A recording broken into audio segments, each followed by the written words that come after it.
Welcome to the Bleed Norwich Podcast.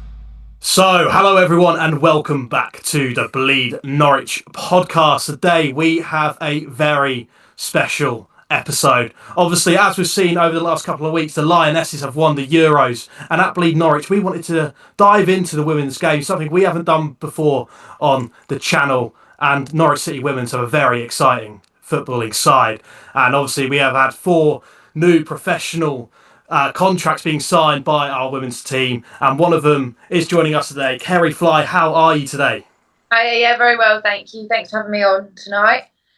It's brilliant having you on. Thank you for joining us. I guess we're gonna start right at the sort of start of your sort of footballing career, I guess.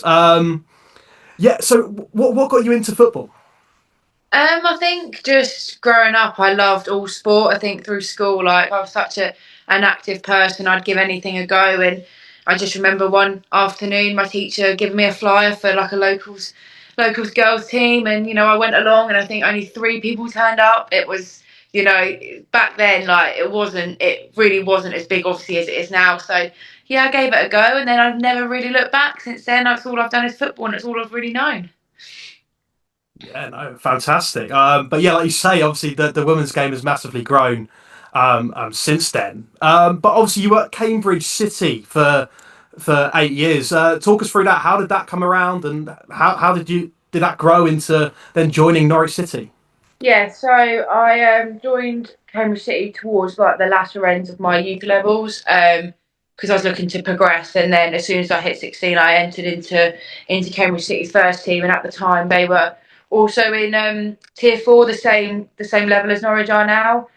So yeah, I played for them for their first team for 4 years, I think, before then moving over to Norwich, because I started uni in Norwich, so I thought about expanding my, moving on somewhere new, kind of challenging myself, and I knew Norwich would be that step up, something that I'd love and enjoy, and something that would make me a better player. So I contacted Flo and went for a trial there, and then it was, since then, I've never looked back. It's been brilliant. It's been definitely, I'm in my 4th season out at Norwich, and it's definitely been like the best footballing kind of years of my life, and how much the women's team has come on and grown just in those 4 years. It's brilliant to see. And I remember looking back, when I first joined, and we were only training twice a week, and we were training at the Nest, and I'm training 4 times a week now. I'm at Colney 4 times a week. We have such good facilities. We use the gym, we use the recovery pool, and it's just come on so much, and it is brilliant. I think since joining Norwich, it's become so much more professional. Like, it's such a professional setup now, and yeah, I feel very privileged to be in such a positive environment. Yeah, obviously you spent 8 years at Cambridge City, and you've won the County Cup, if I remember rightly. Yeah. When you were there. Yeah. How did you find your time at Cambridge? Cambridge was good. I think it definitely did a lot for my development. Obviously, I was thrown into the first team 16, literally hit my 16th birthday, and that was like, you're ready now. Like, I spent a couple of weeks in the development side, and then they were like, right, we kind of need you. And it was, Cambridge City was a very different setup to Norwich. Like, obviously they're now in Tier 5, so they have struggled.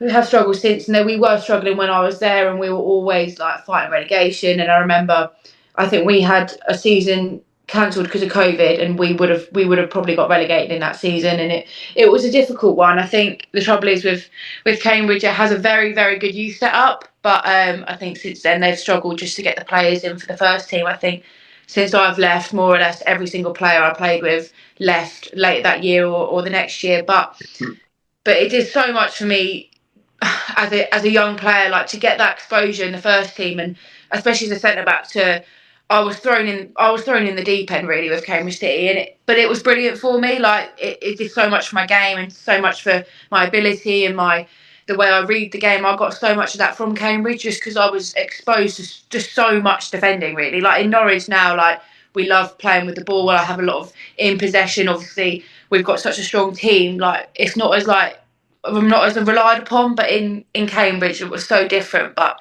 I wouldn't change it. I think it wasn't a good environment to be in and a good setup to be in, but I kind of knew when it was my time to move on, and I knew like that chapter of my footballing like journey had closed.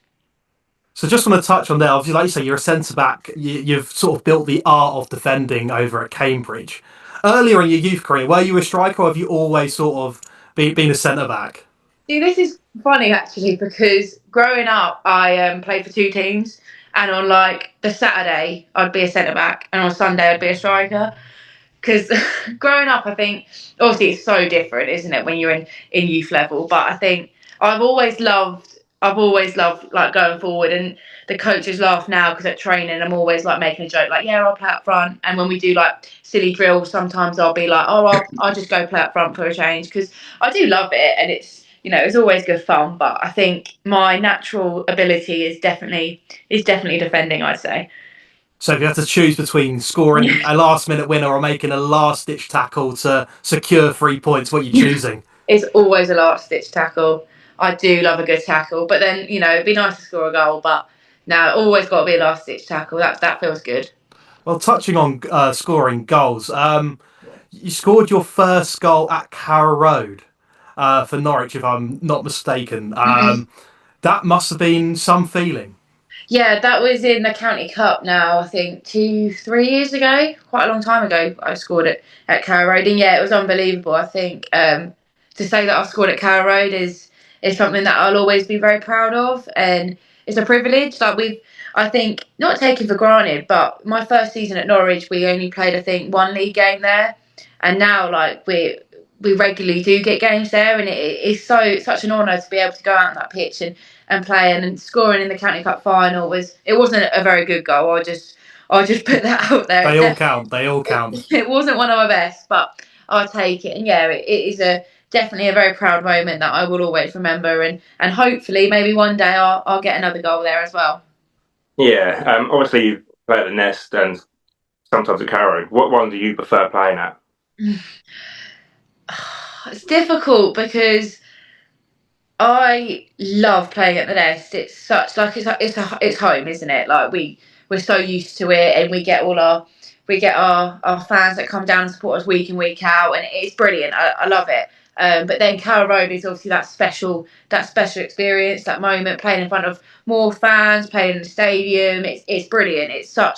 That is also such a good experience, and one that I do always feel very privileged that we get so many opportunities to play there. Like I've played there a good few times now, and it's something that when we first played there, I thought it was going to be like a one-off thing, like just one of those like showcase kind of things. But since then, like it's been brilliant how many times we've actually played there. But I think I don't know if I prefer one or the other because like we only play at Carrow Road like a few times a season, and the Nest is home. So I probably would have to choose the Nest because those fans and stuff has got us through some really, really, really tough games. Yeah. Yeah, so obviously touching on Carrow Road, like you say, when you first came in, obviously playing at Carrow Road was sort of a privilege, but it's now becoming sort of more of a regular occurrence. And obviously you spoke sort of how Norwich have become more professional in their women's team. Obviously you train at Colney now, you have full access there, you train 4 days a week. What's sort of like the next steps then for just to keep going on that professional arc and making the Norwich City women's team sort of just go up in the ranks, I guess? I think, yeah, like I said, each year you can see the clear development within the women's side. I think not only you can see that like with our performances and how we're climbing the table. I remember the first year we finished fourth, and then since then, like the last two years, we've got 2 second place finishes. So I think definitely this season the aim is to finish top, to get promoted, and I think that is where the development and the progression of the women's team comes. If we get promoted, I think like you can only take it so far in this league. Like Flo and Andy are brilliant and all the staff are brilliant, but I think to take it that next step and then to get more opportunities and things like that, we have to get promoted because obviously we're still in tier 4, and we would have liked to have got out there a couple of years ago, and then our focus was last year, and then we fell short again last year. So I definitely think like it's difficult because you can't expect too much when we're still in tier 4.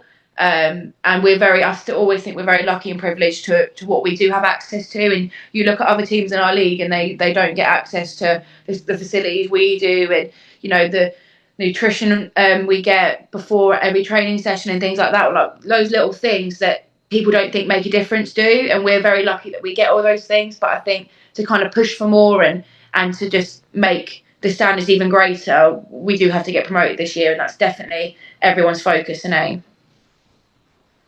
Yeah, spot on. Hopefully, fingers crossed, Yeah. that promotion is on the cards. Obviously, that's the team's goal, and I assume it's also your goal. But do you have any other like sort of personal goals for this season to hit? I think obviously mine's quite simple. Would be just defensively. Last year we were very good. We got the most clean sheets in the league, and we finished on, including County Cup and all cup competitions, we finished on 17 clean sheets, and the year before we finished on 3. So that change was significant, and I think like as a defensive unit in particular, we were so strong last year, and I think obviously that's really important for me personally. But yeah, I think obviously the team ambition is to get promoted, to have a couple of good cup runs. I think a good FA Cup run is brilliant, because obviously the prize money is going up and up every year, so that's always brilliant for clubs like Norwich and things to then reinvest it into the women's side. But I think a couple of half decent cup runs would be nice, but promotion, and then for me it's just I love a clean sheet, but then I'm always looking to improve all areas of my game really, and that's obviously training. I always try and work on my technical work, and just things really, just try a bit of everything. Yeah, obviously, last season you got a Player of the Month in March. Are you looking to get more this season? I think I picked up a couple of Player of the Month awards last year. I think got one in December, and then I was very lucky to pick up Player of the Year, which was another really proud moment for me, to be recognised by your fellow teammates, and it's just it was a very good season for me personally, but then also as a team we were very successful last year, even though we finished second. But yeah, I'd love to pick up a Player of the Month award this year, but ultimately like I'm always fixed on our team goal, which is promotion, and however we get that is I'm not really too bothered about however we find a way. I just hope that this year we just finally get over the line and we get promoted into Tier 3. So this year is the year then. Fingers I think crossed. this year I am hoping this year's the year. I think like we've got a really strong squad this year. Obviously we've brought in a few players, and obviously we've got contracted players now, so that just raises those standards a little bit higher and those expectations a little bit higher. But yeah, I do think we're fully like, equipped to do it. And I know that we've got the talent to get it done, but it's going to be a very, very competitive season this year. I think Fulham will look strong, and there'll be a lot of good, strong sides out there, and it won't be an easy season. It'll be a long season. It will be a very long season. I don't think we have a week off up until Christmas, so we've got every single Sunday is going to be a hard graft. But if we get to Christmas and we're in a good way, like that's what I'm hoping, because I know last year we dipped in our form over Christmas. I think we went 8 games without a win, and that just put us out of reach a little bit. And then after Christmas, we won every game apart from one that we drew, but it was a little bit too late. So I think the focus is to take game by game, but definitely look at the first half of the season. And if we can be in a strong place by Christmas, then I really do believe we can go all the way.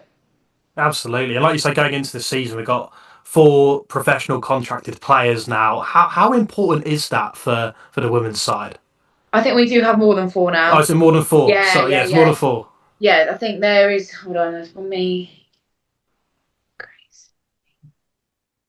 I think there's 6 now. Okay, so 6. How important is that?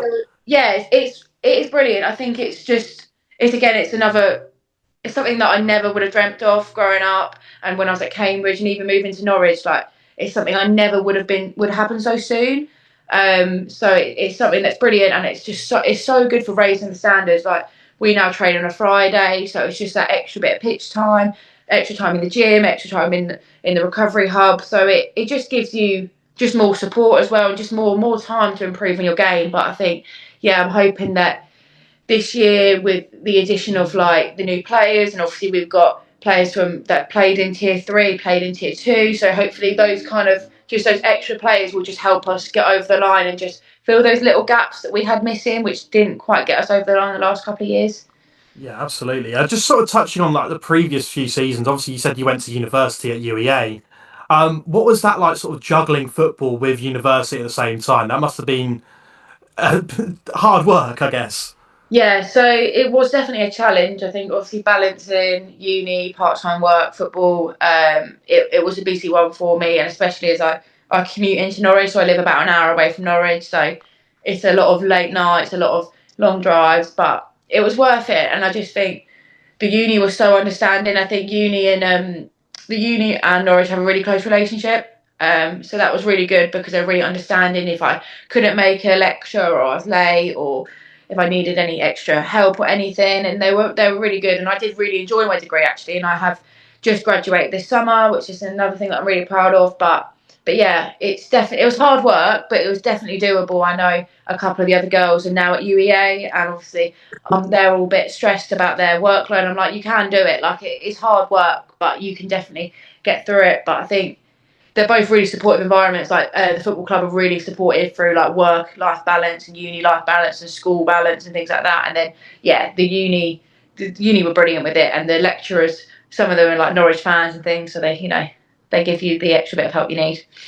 No, of Yeah, so course. all round a pretty good year for you, getting your degree and professional Yeah, contract. yeah, it has been a good year. It's been a good year for me. One that I'm hoping will stand out as one of my best, definitely so far. Obviously, my football contract, and yeah, I've graduated and I'm starting my masters at UEA again in September as well. So it's something else that I'm excited to start. Okay, even more hard work then. Yeah, I know. So if we go back again, obviously you say you're a centre back. I just want to know, what is your footballing idol growing up? Oh, my footballing idol growing up. God, Alex should have told me this question was going to come up because people ask me this all the time, and I think it's because growing up I wasn't a Norwich fan.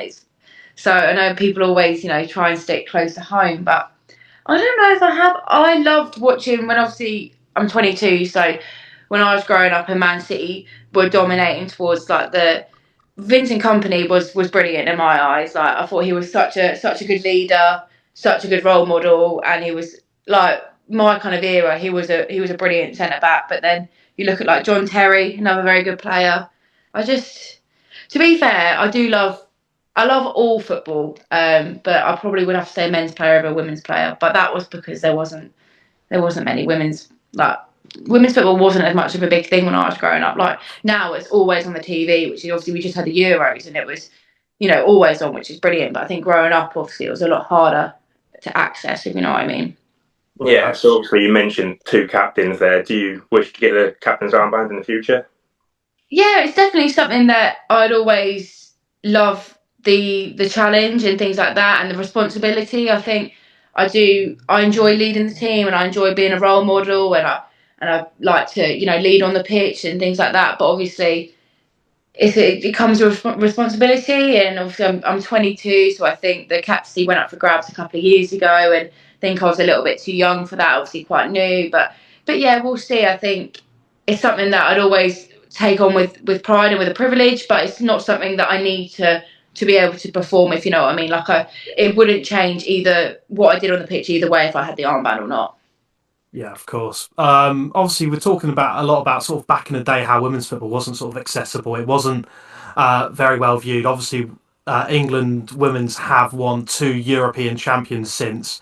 How the amount of positivity that I would have done for the women's game in general, and sort of the uprise in young girls wanting to get involved into football now.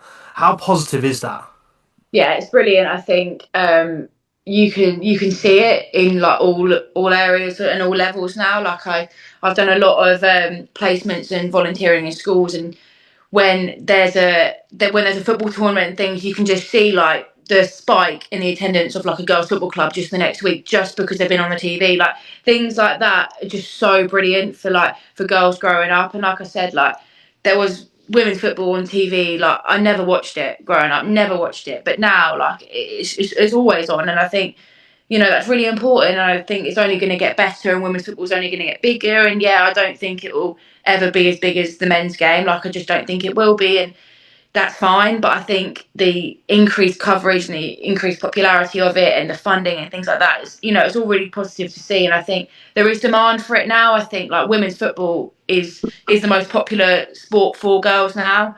Because it's weird that I know that just because I did my dissertation at uni on it. But it's brilliant. I think that's definitely showing, and it's just really pleasing to see. Just what I didn't have access to. When I was in primary school and there was no girls football club, and I had to join a boys club. But now, like girls football clubs are everywhere, and I just think it's really, really pleasing to see, and I hope it only grows further.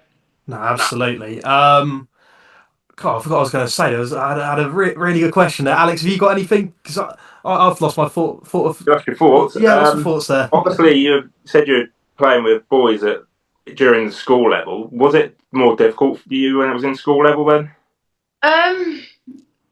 Probably not, because I think I just threw myself in there, and I think because I played all sport and I was such an active child, like I got on with the boys like just as well as I got on with the girls. So like it didn't really faze me, and if anything, it's made me a better player. It's made me, because I had that exposure of when I was young, and even then when I joined a girls team, I still played with the boys as well. I still played my school team was always boys. So I think, if anything, it just made me better, because obviously boys are that little bit quicker, they're a little bit, stronger. So I think it always just, you had to work harder to keep up with them. And I think, that's always important. And it's something that I've still, like, as I got older, even though, like, girls' football clubs are around, a lot of the time I just went and played football with the boys because I knew it would push me a little bit further. So, yeah, I think it was definitely more of a challenge, and it was definitely, it wasn't nice that there wasn't the opportunity for me just to go play football with the girls, but it definitely didn't hinder my footballing experience, if you know what I mean. So yeah, just touching on the attendances again. Obviously, like with women's football growing. When you first joined Norwich, obviously when you're playing week in week out at the Nest, have you noticed sort of over the years like an increase in the attendances, an increase in the fans, and just how much has that had like sort of an effect on the team to sort of push you over the line? With those scrappy sort of 1-0 wins that you might have, picking up last minute winners. How much of an effect has that had?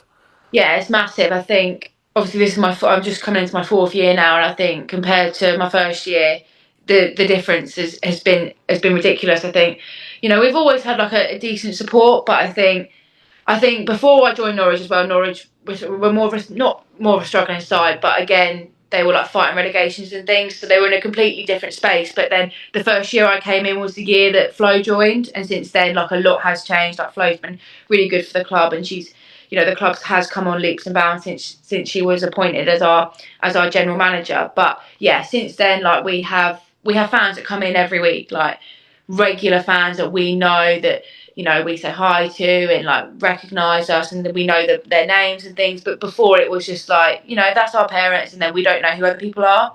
But now, like, yeah, it's brilliant, and we have people with their flags and their banners, and they have chants. Like most of the players have their own song, and it's really, really lovely. And I think, yeah, normally we get about 350 people down to the Nest, which is something was really good. And I don't know if you've been to the Nest, but I don't know how many more people we could actually fit in there, because it's quite like a small enclosed place. But no, it's really good, and yeah, it's again something that we love. That's why I love playing at the Nest. That's why you said when you choose Carrow Road or the Nest. Yeah. When we're at the Nest, we know where their fans are. We can hear them. Obviously, when it's Carrow Road, it's different because there's a lot more people and a lot more noise. But yeah, they've got us through some really tough games. I remember playing hashtag in the FA Cup, and we did defend with our lives that game. And we got a very scrappy 1-0 win there. And I just remember like that does get you through them really tough moments. And they got us through some tough times. Obviously, I said last year we went on a winless streak where we didn't, we had a very tough couple of months before Christmas, but they stuck with us every step of the way. They didn't not turn up because they didn't think we were going to win. And then after Christmas, they were still with us. And it was, it's something that we're really pleased to have. And it's really comforting to know that, yeah, well, I've got the teammates and I've got my family, but you've also got the support of the fans. And, it's something that's really special. Yeah, so obviously the fan bond with the team is pretty strong then. Yeah, no, definitely. I think, yeah, it's compared to Cambridge, which is the only other experience I have in a first team, like it's ridiculous. Like Cambridge, I would just have my friends and family turn up. But yeah, Norwich, you have people come on, the bus to come and watch us play, and it's, sometimes you think, wow, they're giving up our their Sunday afternoon to come and watch us play. And even sometimes, obviously, the men play on a Sunday, and there's still some people that choose the women to watch over the men, which I think is really nice to see. Like, I know some people have season tickets or both, but they'll choose to come watch the women, which is something that's I never would have thought would ever happen, that someone would not rather watch women, but would choose to watch the women over the men's team, which I think, is something that just shows how far Norwich and women's football has come. Yeah, no, of course, it's excellent. So obviously you went on a really good run on the back end of last season, right? During that run, do you have any like sort of superstitions when it comes to sort of winning a game, like an odd sock or something? I know that some footballers do. Does anyone in the team have any superstitions, or do you do anything as a team that's like a ritual before a game or anything? We like to play the Cupid Shuffle before we go out. Okay. Which is a bit of an odd one, but that's just our song that we always go to before we go out. But I'm not very superstitious because I overthink things too much. So I find that if I start to hold on to one thing, then I'll probably have one superstition, but then probably by the end of the season I'll probably have about 10. So I try and just go with the flow. But I think what got us out of that, that difficult time was just our togetherness and our mindset. And I think we had that little Christmas break and we came back, and we're a very close team. Like, we've always been a close group of girls, and we've got a really good bond on and off the pitch. And I think we all knew we were in a difficult place, and we all stuck together and we all believed in each other. And I think, like, we never gave up. Like, obviously we only ended up losing the league by 2 points, which is so frustrating in a way, because you think we didn't win in 8 games and we only lost the league by 2 points. So that's just one more win. That's all we needed. But yeah, I'm so proud of the girls still. Like, looking back at last year, I don't see it as a failure, because I just think how many teams would have turned that around at Christmas and gone all that way, and we only dropped points to the team that won the league. We drew with them 1-1. So you look at it, and yeah, we were disappointed and we were gutted that we didn't go up, especially as, I don't know if you know, but now we have a playoff. So if we finish second this year, we go into a playoff with a different league. Right. Okay. Last year we didn't have that, so that's even more frustrating, because if they had brought that rule in a year earlier, we potentially could have been promoted, because we would have had a playoff game. But these things can't be helped. But I think, yeah, definitely no superstitions for me. I don't know if anyone is very superstitious. I don't really know. Probably like someone like Hope is, because she probably is. I wouldn't be surprised. But I wouldn't say we're a very superstitious team. I say we just like to put on a lot of good music, have a lot of energy gels and some Lucozades, and then we get going, really. So who's the dressing room DJ, and what sort of music is being blared out? See, there's a few dressing room DJs, unfortunately. I think Toddy, who left us last year, she used to be on music, and I liked her music. Like, she was good, but she retired at the end of last year. So now, if we're unlucky, Hope's on the music, and she puts songs on that just some of the girls love it, but I'm just like, what even is this, Hope? And I think she only puts stuff on to just wind me up, because I'm like, I don't even know what this song is. And she always gives me the look across the dressing room, and I'm like, right, thanks, Hope. But if it's Millie, which I love it when Millie's on the DJ, she puts on a nice bit of ABBA, Taylor Swift. We're all Swifties, really. And so it's Hope or maybe Freya. Freya might be on it, but Hope or Millie, really. If I had to choose, I'd be Millie. Millie runs the music for us. Excellent, yeah. at least it's a sort of a good environment in the dressing room. Yeah, it's always a very positive environment. It's always, good vibes, and normally we do have a good amount of time to get ready. Like, we have a very early meeting, and then like the coaches that are still our thing. So there's always plenty of time to get through everyone's song choices. So normally we get Hope stuff done first, and then we can move on to get it out of the way and then get on to the next. Yeah. As we come sort of towards the end of this podcast, what is sort of the best moment in your career so far? Wow. Best moment of my career. I think I've got a few. I think definitely playing at Carrow Road, the first league game against Ashford, where we had 7,500 people turn up. That was the first time I've ever played at Carrow Road in the league game, and that was a really monumental time for the club and a big time for the women's team. And I think, looking back then, we've come so far, and it's another very proud moment. I think it was a very crazy game. I think we won 4-3 in the end. It was a manic one to be involved in, but it was such a good atmosphere. And yeah, I remember the nerves of like playing on Carrow Road for the first time and things like that. It's something that I'll never forget. It was such a good experience, and something that I'll always look back on and think, wow, like that was the first time I've ever played at Carrow Road.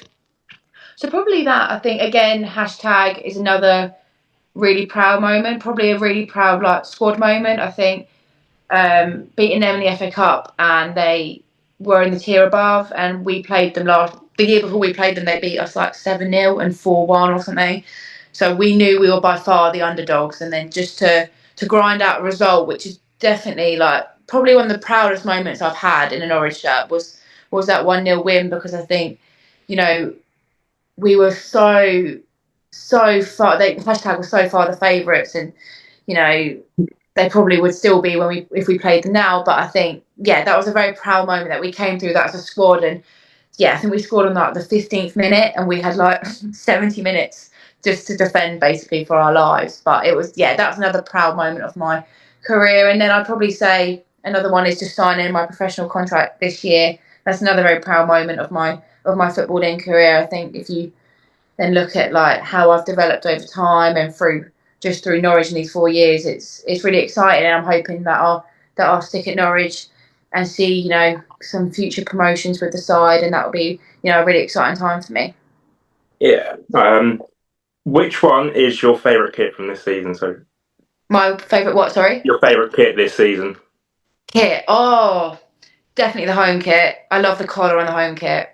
It's smart. I really like it. And then we play our away kit. We don't play in like the men's away kit. We play in the third kits. We play in the pink kit for our away kit. But that's also really nice. But yeah, I like the home kit. I do like the collar. I think it does look really smart. I think it's nice. I'm so glad you've said that, because I've had Alex trying to convince me that every other kit is better than the home kit this season. No. So I'm so glad you've said that. Yeah, home kit, definitely. Definitely. No, of course. And obviously, obviously we're going on to this season now. The goal is to get promoted. Sort of, what are your personal career goals going on from now? Like, what can we expect? God, I don't know. I think just I take each year as it comes. So I try and something for me it's really important is I just want to enjoy my football, and I want to enjoy that for as long as possible, but take it as far and as high as possible. So I think as long as I'm enjoying my football and playing to the highest standard possible, like that's my ultimate goal, and that's what I'd love to do. And I think, yeah, if I can be with Norwich for as long as possible, that'd be brilliant. Like I said, the ambition of the club is superb, and I think hopefully, obviously, this year's the year, and then I would love to see where the club goes from there. I think, if it still progresses like it has done in these 4 years, it can be really promising times over the next 5-10 years for Norwich. And obviously, I probably won't be there for all that time, so I'll be going near retirement in 10 years. But it'd just be really nice to set a foundation and just see the club just develop over time, and then, hopefully become one of the big women's sides. Well, of course, and who knows, maybe in 4 years' time, Norwich go back to back promotions. We see you play for the Lionesses. Who knows? Yeah. Who knows? Anything can happen. Imagine.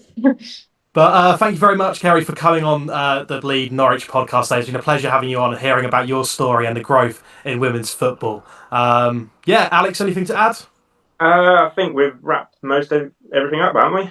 Yeah. So, yeah, thanks for coming on. Thank you very much for having me on. It was brilliant. Thank you.